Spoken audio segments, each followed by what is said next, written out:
तो आज हम टर्निंग के जो इम्पोर्टेंट क्वेश्चन बनते हैं निम्न के अकॉर्डिंग हम आज उसको सॉल्व करेंगे और उसकी क्वेश्चन आंसर देखेंगे। तो मॉड्यूल 3 है, मॉड्यूल 3 में टर्निंग है, फिटर का है, सेमेस्टर सेकंड का है और इस पर टेबल 1 के जो क्वेश्चन बनते हैं उनको देखते हैं। तो इसको मैं जूम करता हूँ, ये लेथ मशीन आपको दिखा रहा है। तो लेथ मशीन में ये आपका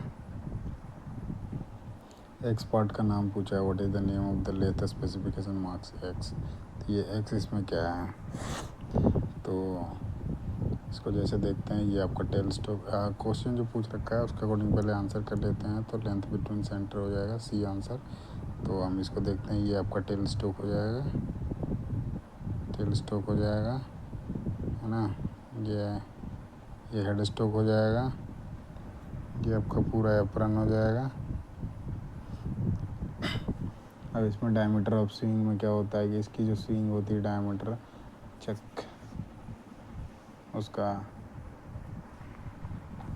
का जो डायमीटर होता है स्विंग का, उसके लिए बारे सेंटर हेड ऑफ हाइट, तो इसकी हाइट जितनी हो सकती है उसके बारे में पूछा है। उसके बाद length of the bed from here to here, ये आपका लेंथ ऑफ द बेड हो जाएगा।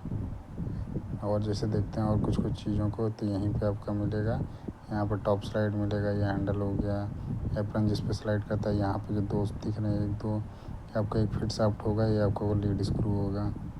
और यहाँ पे सारे गियर बॉक्स आएंगे, इसके अंदर गियर बॉक्स रहते हैं, क्लचेज रहेगा, यहीं पे फीट रहेगा। वो अगले क्वेश्चन पे हम देखते हैं धीरे धीरे करके। तो ये जैसे है आपका, तो लेथ कैरिज का है। तो what is the name of the part marks x, x का पूछ रखा है, इस पार्ट का नाम पूछ रखा है, ये लेथ कैरिज में। तो ये लेथ कैरिज है पूरा, इस पर बैठा हुआ है। अब इसमें जैसे ये एप्रन है, तो ये आपका टॉप स्लाइड हो जाएगा और ये टूल पोस्ट आ जाएगा, 4 वे टूल पोस्ट है। ये आपका क्रॉस स्लाइड हो जाएगा, ये आपका नीचे दिख रहा है जिसमें थ्रेड है, ये आपका लीड स्क्रू हो जाएगा, ये आपका फीड शाफ्ट हो जाएगा। और ये पूरा का पूरा एप्रन है, लेथ कैरिज होती है उसके ऊपर बैठती है ये। तो जो एक्स पूछ रखा है पार्ट का, एक्स आपका टॉप स्लाइड हो जाएगा, आपका बी आंसर है। सैडल लॉक है, सैडल लॉक आपका यहाँ पे दिख नहीं रहा है, सैडल लॉक। क्रॉस स्लाइड आपका जैसे मैंने बता दिया, ये आपका टूल पोस्ट हो गया। थर्ड क्वेश्चन पे आते हैं हम। तो थर्ड क्वेश्चन है, what is the name of the part marks X. तो ये आपका दिखा रखा है एक पार्ट, इस पार्ट में पूछा है कि एक्स क्या है। तो ये आपका चक है, ये 3 जो चक है इसमें से ये अंदर का पार्ट का पूछा है। थोड़ा जूम करता हूँ, ये वाला पार्ट। तो ये आपका क्राउन व्हील है, ये आपका चक्की हो जाएगा, ये आपके जो हो जाएंगे। तो जो एक्स पूछ रखा है ये आपका क्राउन व्हील हो जाएगा, डी आंसर हो जाएगा।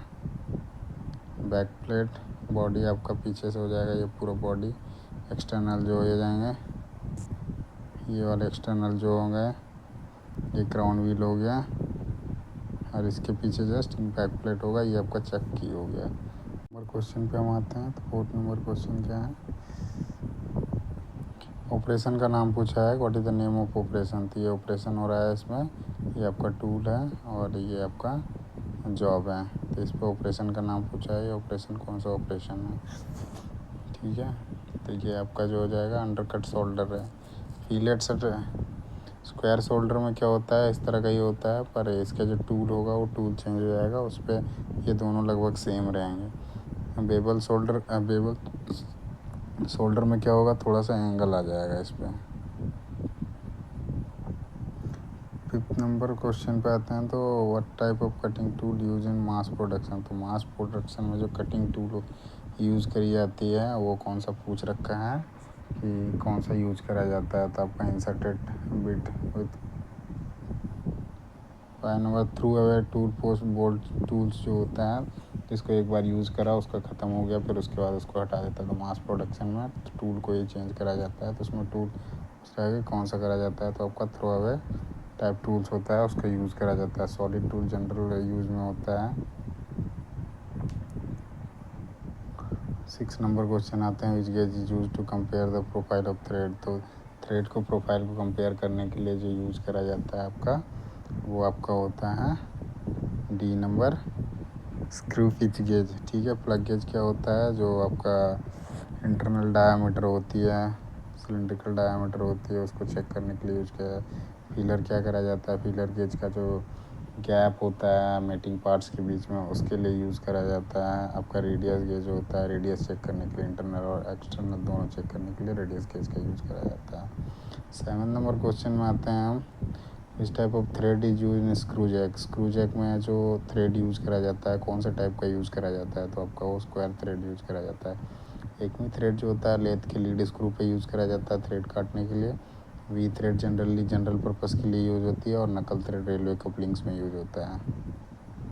8 नंबर पे आते हैं हम, ये आपका लेथ मशीन दे रखा है, इसमें एक्स पूछ रखा है, एक्स क्या है, ये आपका एक्स है। इसको ज़रा जूम कर देता हूँ मैं, ये आपका लेथ मशीन का दे रखा है, इस पर एक्स पूछा है, तो ये आपका फीड शाफ्ट हो जाएगा।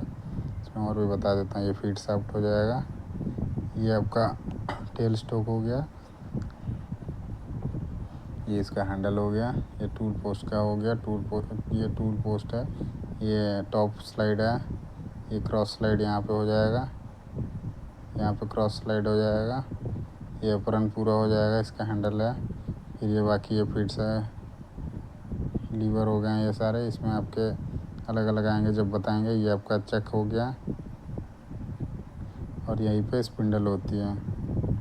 अब इसमें डायरेक्शन भी पूछता है कि टेल स्टोक किस साइड होता है, तो आपका ये टेल स्टोक राइट साइड होता है लेथ मशीन में, और लेफ्ट साइड जो होता है हेड स्टोक होता है। स्पिंडल हेड जो होता है वो भी आपका लेफ्ट साइड ही होता है। जितने आपके फीड क्लच हो गया, गियर चेंज करने की स्पीड रोटेशन के लिए हो गया, ये सारे आपका लेफ्ट साइड पे ही होता है। इसके बेड के बारे में पूछता है, तो बेड आपका कास्ट आयरन का होता है। Sometime close grain cast iron का आता है ऑप्शन, तो आप उसको भी कर सकते हो। दोनों एक साइड हिट नहीं करते हैं, अलग अलग करके आते हैं, तो आप उसमें देखना कास्ट आयरन आपका रहेगा। कास्ट आयरन तो हेवी लोड के लिए यूज़ करा जाता है, कास्ट आयरन के लिए तो बेस बनाया जाता है उसमें, तो बेस में हमेशा कास्ट आयरन यूज़ करा जाता है, क्योंकि उसको क्या होता है मशीनिंग करने में हार्ड होती है और इसकी कंप्रेसिव लोड सहने की जो क्षमता होती है वो ज़्यादा होती है, इसलिए इसका यूज़ करा जाता है। तो आपका इसमें पूछा था एक्स पार्ट क्या है, तो एक्स आपका हो जाएगा फीड शाफ्ट। बेड जो है ये आपका बेड हो जाएगा, ठीक है, यहाँ से लेकर यहाँ तक ये आपके बेड हो जाएंगे। इसमें इसका लेग हो जाएगा, ये टेल स्टोक आपका, ये टेल स्टोक हो गया। लीड स्क्रू आपका जो ये कटा हुआ जिसमें थ्रेड है वो आपका लीड स्क्रू है, और लीड स्क्रू में आपका एक में थ्रेड होता है जिसकी एंगल होती है 29 डिग्री। 9 नंबर क्वेश्चन पे आते हैं। 9 नंबर क्वेश्चन है, what is the maximum swivelling angle of the compound rest in the lathe machine. तो कंपाउंड रेस्ट क्या होता है, कितने एंगल में स्विवल करके कंपाउंड रेस्ट में जो मैक्सिमम स्विवलिंग एंगल पूछ रहा है, तो कितने करके उसमें हम यूज़ करते हैं लेथ मशीन में, उसकी जो स्विवलिंग एंगल होती है वो कितना होता है, तो आपका 360 डिग्री होता है। 10 नंबर क्वेश्चन में हम आते हैं। तो 10 नंबर क्वेश्चन में क्या है, which part is mainly supporting the lengthy job in the lathe machine. तो लेंथी जॉब में पकड़ने के लिए उसको सपोर्ट करने के लिए जो होता है वो स्टडी रेस्ट होता है, और ये अलॉय मटेरियल होता है जिसमें आपका ब्रास का हो सकता है, जनरली ब्रास का यूज करा जाता है। जैसे फेस प्लेट क्या होता है, तो फेस प्लेट आप सपोर्टिंग एक डिवाइस है जो लेथ में यूज करा जाता है। डॉग करियर जो होता है वो भी सपोर्टिंग डिवाइस होता है जिसको सेंटर में पकड़ के रखता है। डेड सेंटर जो होता है, ये डेड सेंटर आपका टेल स्टोक में होता है जिसकी एंगल होती है 60 डिग्री। 11 नंबर क्वेश्चन पे आते हैं। तो 11 नंबर क्वेश्चन में क्या है, what is the name of part marks x. X है 3 जो चौक में, इसमें एक्स का पूछा है कि नाम क्या है, तो ये आपका एक्स है। ये तो आपका एक्सटर्नल जो हो जाएगा, यहाँ पे पूछ रखा है, ये आपका एक्सटर्नल जो हो जाएगा, ठीक है। आगे आते हैं 12 नंबर क्वेश्चन है। तो 12 नंबर क्वेश्चन में क्या है, इस tool material are manufactured by powder metallurgy technique. तो पाउडर मेटलर्जी टेक्निक से कौन से मटेरियल को बनाया जाता है, तो आपका कार्बाइड होता है। कार्बाइड को पाउडर मेटलर्जी टेक्निक से बनाया जाता है। और ये कार्बाइड क्या होता है कि ज़्यादा जो हार्ड एंड टफ डायमंड के लिए यूज़ करा जाता है, डायमंड की जो होती है टर्निंग उसके लिए यूज़ करा जाता है। और high carbon steel general cutting tool जो होते हैं हाई कार्बन स्टील के बने होते हैं। और हाई स्पीड जो स्टील जो होती है उसकी यूज़ करी जाती है, कटिंग टूल्स के लिए यूज़ करा जाता है इसका भी। 13 नंबर क्वेश्चन पे आते हैं, which angle of the tool prevent from getting jam in the groove and causes breakage पूछ रहा है कि कौन सा एंगल है टूल का जिसमें वो सुरक्षा करता है, प्रिवेंट करता है क्या, मतलब गेटिंग जैम्ड होने में, और ग्रुप्स एंड काउजेज ब्रेकर जो ग्रुप्स होने में या फिर टूटने में मतलब उसमें प्रिवेंट करता है। तो उस पर 4 ऑप्शन दे रखे हैं। तो 4 ऑप्शन में जो होता है साइड रिलीफ एंगल होता है, जैसे टूल आपका बनेगा तो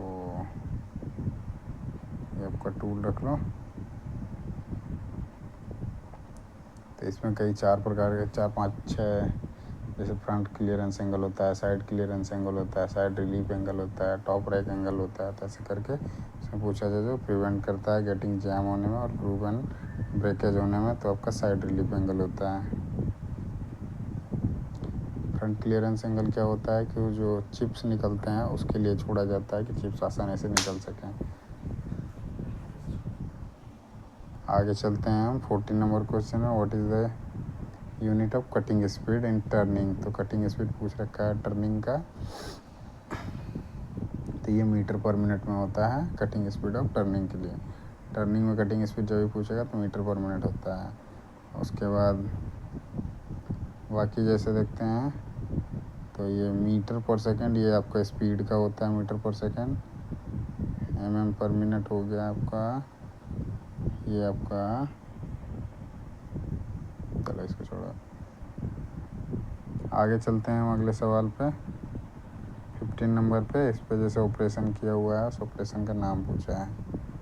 what is the type of operation is carried out. तो ये आपका दिख रहा है, ये ग्रुप टाइप का है। इसमें पूछा है ये कौन सा ग्रुप है, ऑपरेशन का नाम पूछा है। तो इसमें आपका 4 तरह के दे रखे हैं, स्ट्रेट दे रखा है, वी दे रखा है, राउंड दे रखा है, स्क्वायर दे रखा है। तो आंसर जो हो जाएगा ये वी ग्रुप है, वी शेप में है इस तरह से, तो आपका ये वी ग्रुप हो जाएगा। और ये आपका टूल है, ग्रूविंग टूल है। स्क्वायर में क्या होता है, बिल्कुल इस तरह से होगा और ये ऐसे जाएगा, ये स्क्वायर में आएगा, ये स्क्वायर में आता है। और क्वेश्चन पे आते हैं तो व्हाट इज़ द फार्मूला इसमें पूछा हुआ है, what is the formula to calculate the turning time. तो टर्निंग टाइम के लिए होता है L/N बाई F/N होता है। 17 नंबर क्वेश्चन पे आते हैं, what is the name of portion between root and crest. तो आपका थ्रेड इस तरह से होता है,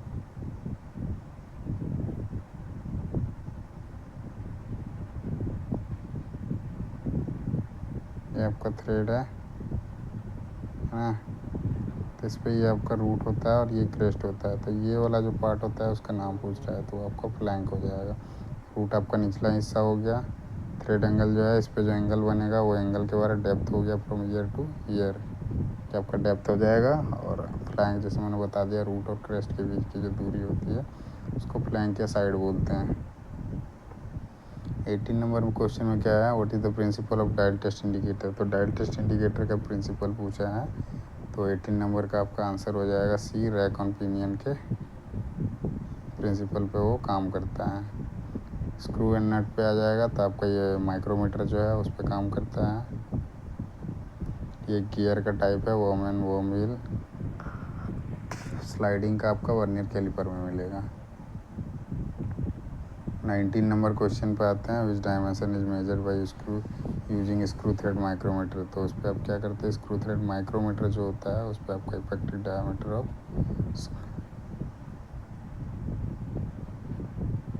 स्क्रू थ्रेड, ठीक है। समटाइम ये पिच से भी करता है लेकिन वो स्क्रू थ्रेड का नहीं करता है, इफेक्टिव डायमीटर वो चेक करा जाता है स्क्रू थ्रेड माइक्रोमीटर से, ठीक है। पिच में क्या होता है कि पिच ऑफ स्क्रू थ्रेड में क्या होता है कि 1 इंच की लंबाई में या 1 सेंटीमीटर की लंबाई में जो डिस्टेंस कितने नंबर्स ऑफ थ्रेड हैं उसकी पिच पता करी जाती है। तो 19 नंबर का जो हो जाएगा आपका डी आंसर हो जाएगा। स्क्रू थ्रेड माइक्रोमीटर से इफेक्टिव डायमीटर चेक करा जाता है स्क्रू थ्रेड का। 20 नंबर क्वेश्चन पे आते हैं हम, which type of power transmission is transmitted by spur gear. तो स्पर गियर में पूछ रहा है कि जो पावर ट्रांसमिशन होता है वो किस टाइप का पावर को ट्रांसमिट किया जाता है। तो आपका होता है पैरेलल ट्रांसमिशन होता है उसमें। परपेंडिकुलर इंटरसेक्टिंग एंगुलर ट्रांसमिशन, ये डिफरेंट टाइप्स का ट्रांसमिशन है, तो इसके बारे आगे बताएंगे, क्वेश्चन आएगा तब। 21 नंबर क्वेश्चन में देखते हैं, how many types of bed ways are in central lathe machine. Central lathe machine में जो होता है कितने टाइप के बेड वेज होते हैं, तो आपके 21 के 3 टाइप के होते हैं बेड वेज, जो अलग अलग नाम है उनका। एक कॉम्बिनेशन हो जाएगा भी टाइप का है, फिर कॉम्बिनेशन है भी है, और एक है आपका याद नहीं आ रहा है अभी, आगे बताते हैं फिर। 22 नंबर क्वेश्चन का, what is the name of instrument. तो इंस्ट्रूमेंट का नाम पूछ रखा है, तो आपका स्क्रू थ्रेड माइक्रोमीटर हो जाएगा। आउटसाइड माइक्रोमीटर में क्या है, ये आपका एनविल और स्पिंडल का जो हेड होगा वो अलग थोड़ा मिलेगा, और नियर माइक्रोमीटर में भी सेम वो फ्लैट रहता है। 3 वायर मेथड में क्या होता है, वायर यूज करी जाती है उसमें, और ये भी आपका इफेक्टिव डायमीटर चेक करने के लिए यूज करा जाता है, जिसके थ्रेड वाई 3 वायर मेथड जो माइक्रोमीटर जो होता है उसमें भी। तो ये आपका 23 नंबर क्वेश्चन में है, क्या what is the name of part marked as X in central lathe. Central X में सेंट्रल लेथ मशीन का ये पार्ट दे रखा है, इसमें एक्स का पूछ रखा है, एक्स का क्या बोलते हैं, तो ये आपका एप्रोन हो जाएगा। क्रॉस स्लाइड करके कुछ होता नहीं हो, क्रॉस स्लाइड होता है। कंपाउंड रेस्ट जो है ये आपका कंपाउंड रेस्ट हो जाएगा, यहाँ पे नीचे वाला पार्ट हो जाएगा जहाँ पे ये है, ये आपका क्रॉस स्लाइड हो जाएगा, ये आपका टॉप स्लाइड हो जाएगा। आगे आते हैं हम 24 नंबर पे, what is the name of the part marked as X. तो 24 नंबर जो है इस पे 4 ऑप्शन दिए हुए हैं, तो जिसमें आपका फीड डायरेक्शन लीवर जो है, ये फीड डायरेक्शन लीवर है। एक क्लच हो जाएगा, ये आपका चक्का जो स्पिंडल का है, लेथ स्पिंडल है ये, ठीक है, ये लॉक करने का है, स्पिंडल लॉक है। अब फीड सेलेक्टर के लिए आपका हो जाए, फीड सेलेक्टर का आपका इस पे होता है, जो आपका टॉप स्लाइड में बैठता है, क्रॉस स्लाइड, उस पर क्रॉस स्लाइड जो होता है, क्रॉस स्लाइड पे फीड सेलेक्टर का होता है, और क्लच हो जाएगा, ये आपका क्लच हो जाएगा। 25 नंबर क्वेश्चन पे देखते हैं, तो 25 नंबर क्वेश्चन में क्या है, what is the name specification of lathe marked as X. इसको थोड़ा जूम कर देता हूँ, ये लेथ मशीन पे दे रखा है, तो इसका स्पेसिफिकेशन पूछा हुआ है जो दिया हुआ है एक्स का, तो ये आपका सेंटर हाइट हो जाएगा। ऑप्शन में है बी नंबर जो है सेंटर हाइट है। बेड लेंथ हो जाएगा फ्रॉम ईयर टू ईयर, ये बेड लेंथ हो जाएगा। स्विंग डायमीटर, इसकी जो स्विंग होती है हेड की, उसकी स्विंग डायमीटर, और बिटवीन द सेंटर लेथ, तो ये आपका यहाँ से लेकर यहाँ तक का, और between the centre of lathe होता है। टेल स्टॉक के जो डेड हेड होता है, डेड सेंटर होता है, और हेड स्टॉक में जो आपका लगेगा वहाँ स्पिन ये चक लगेगा, उसके बीच की जो दूरी होती है वो सेंटर ऑफ द लेंथ कहलाती है। 26 नंबर क्वेश्चन में है, 26 नंबर में एक गेज दे रखा है, इसका नाम पूछा है, तो ये आपका स्क्रू पिच गेज हो जाएगा। 27 नंबर क्वेश्चन पे आते हैं, तो 27 नंबर क्वेश्चन में है, which is of the range of metric screw thread dimension is measured by screw thread micrometer. तो पूछा है इसमें जो रेंज है मेट्रिक स्क्रू थ्रेड डायमेंशन का, वो मेजर किया जाता है स्क्रू थ्रेड माइक्रोमीटर के द्वारा, वो कितना है, तो वो आपका हो जाएगा M1 से M30 तक। तो लेवल 2 के जैसे क्वेश्चन आ गए इसमें, तो लेवल 2 के क्वेश्चन में देखते हैं हम। पहला क्वेश्चन है, तो what is the merit of 3 जो चक इन लेथ मशीन। तो मेरिट पूछा है, मेरिट क्या होता है 3 जो चक का इन लेथ मशीन में। तो इसमें क्या होता है कि आप वर्क को आसानी से सेट कर सकते हो, तो आंसर हो जाएगा A, work can be set with ease, आसानी से। सेकंड नंबर क्वेश्चन पे आते हैं, तो सेकंड नंबर क्वेश्चन में क्या है, what is the demerit of 4 जो चेक। तो 4 जो का डीमेरिट क्या है, तो ये आपका हो जाएगा स्मॉल और finish work will be damage. इसमें क्या होता है, सबको इंडिविजुअल लगाना होता है 4 जो चेक में, जिसके कारण वो स्मॉल जॉब और फिनिश जॉब जो होता है उसको डैमेज कर सकता है, उसके लिए उसको प्रेफर नहीं करते हैं 4 जो चेक में, तो वो उसका डीमेरिट है। 3 नंबर क्वेश्चन में, इस type of rank angle max slope from the front toward back of the tool. तो इसमें फ्रंट से बोल रहा है, फ्रंट से बैक को जा रहा है। तो वो आपका 4 ऑप्शन दे रखा है, उसमें रैक एंगल पूछा है, कौन सा रैक एंगल होता है। तो ये आपका पॉजिटिव होता है। और जहाँ पे आपका बैक टू फ्रंट रहेगा, फ्रंट बैक टू फ्रंट, इसका जस्ट अपोजिट, तो वहाँ पे नेगेटिव हो जाएगा। तो यहाँ पे पूछा था फ्रॉम फ्रंट टुवर्ड बैक, तो आगे से पीछे जा रहा है, उसमें आपका पॉजिटिव रैक एंगल होता है। इस तरह का जो होता है इसमें ये पॉजिटिव होता है। बन नहीं रहा है को, जैसे ये हो गया।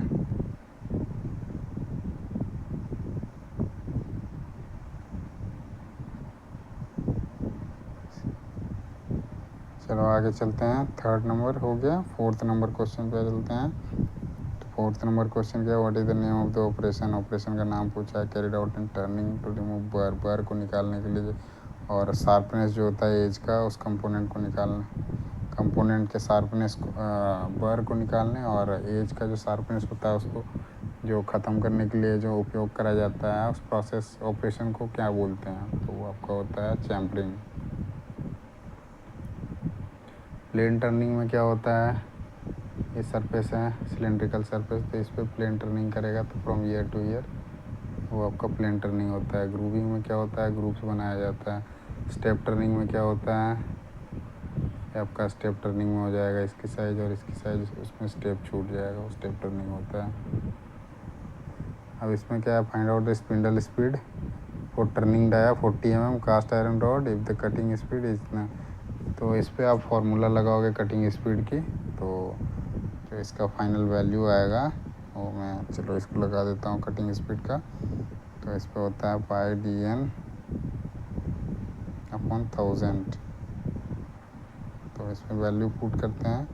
कटिंग स्पीड दे रखा था, कटिंग स्पीड दे रखा है, तो इसमें हम क्या करते हैं 15 मल्टीप्लाई 1000 डिवाइडेड बाय पाई का मान 22/7 हो जाएगा। और आपका डायमीटर दे रखा है 40, इसको काटते हैं 25 हो जाएगा। तो इसको आप जब काटोगे 7 या 21, 3 5 15, 25 25 125, मतलब आपका तकरीबन 119 के पास आएगा। ठीक है, 19.3 आ जाएगा, 119.3 आ जाएगा। 6 नंबर क्वेश्चन देखते हैं। Which is the vertical distance from crest to the root. तो जो वर्टिकल डिस्टेंस होता है, वर्टिकल डिस्टेंस ऐसे हो गया, जैसे ये थ्रेड है, थ्रेड में वर्टिकल डिस्टेंस पूछा है, तो ये आपका वर्टिकल डिस्टेंस हो जाएगा किससे, क्रेस्ट से। तो ये क्रेस्ट हो गया, यहाँ से लेकर यहाँ रूट के बीच का, तो ये वर्टिकल डिस्टेंस जो हो जाएगा वो डेप्थ कहलाएगा। 6 का आपका D आंसर हो जाएगा। फ्लैंक क्या होता है, ये रूट से जो ये साइड का होता है, इस पार्ट को फ्लैंक बोलते हैं। लीड जो होता है, एक राउंड जब चलती है पूरी मूव करती है, अब पिच, ये डिस्टेंस हो जाएगा, वो पिच हो जाएगा। लीड में क्या होता है कि जब एक रोटेशन कंप्लीट करती है और जिसमें वो बढ़ा उसका वो लीड होता है थ्रेड का। 7 नंबर क्वेश्चन में आते हैं, ब्लैंक साइज कैलकुलेट करना है। तो ब्लैंक साइज में क्या होता है, D - P/10 होता है। तो 16 है -2/10, तो ये 0.2 हो जाएगा। तो 16 - 0.2, तो आपका 15.8 आ जाएगा। तो आपका B आंसर हो जाएगा। डी मेरिट पूछा है, what is the demerit of 3 jaw chuck. तो 3 जॉ चक का जो डी मेरिट होता है वो क्या है, तो इसमें पूछा है। तो 8 नंबर का जो आंसर है वो आपका एक्यूरेसी जो है वो डिक्रीज हो जाएगा 3 जो चक में। वही एक्यूरेसी के मामले में आता है जब 4 जो चक में, तो इंडिविजुअल उसमें होता है, तो आप उसमें ज़्यादा एक्यूरेटली कर सकते हो। 9th नंबर क्वेश्चन पर आते हैं, what is the use of screw pitch gauge. Screw pitch gauge का जो यूज है वो क्या है, किस लिए करते हैं हम उसका यूज़। तो स्क्रू पिच गेज जो होता है उसको हम करते हैं check the pitch of the thread. तो पिच, थ्रेड का जो पिच होता है उसको चेक करने के लिए यूज करते हैं। तो B आंसर हो जाएगा। 10 नंबर पे आते हैं। तो what is the purpose of back gear unit in lathe machine. तो बैक गियर यूनिट जो होता है लेथ मशीन में, उसका मेन पर्पस क्या होता है, तो वो क्या करता है, रिड्यूस करता है स्पिंडल स्पीड को। 11 नंबर क्वेश्चन पे आते हैं। तो 11 नंबर क्वेश्चन क्या है, what is the range of pitch that can be measured by screw thread micrometer. तो स्क्रू थ्रेड माइक्रोमीटर में जो पिच मेजरमेंट कर सकते हैं उसका रेंज क्या होता है वो पूछा है। ठीक है, तो आपका जो रेंज होता है 0.25 से लेकर 3.5 तक होता है। आते हैं हम लेवल 3 के क्वेश्चन पे, टर्निंग के ही। तो इस पर लेवल 3 में 2 ही क्वेश्चन दिए हुए हैं। तो आपका पहला क्वेश्चन जो है, what will be the effect. ये सारे क्वेश्चन जो है निम्मी पे मिलेगा। निम्मी का जो क्वेश्चन बैंक है उस पर मिलता है। तो वहाँ से मैं ये चीज़ें पढ़ा रहा हूँ। तो आप ऐसा भी चीज़ें अवेलेबल नहीं है, वो निमी की साइट से आप जाके वो डाउनलोड भी कर सकते हो। तो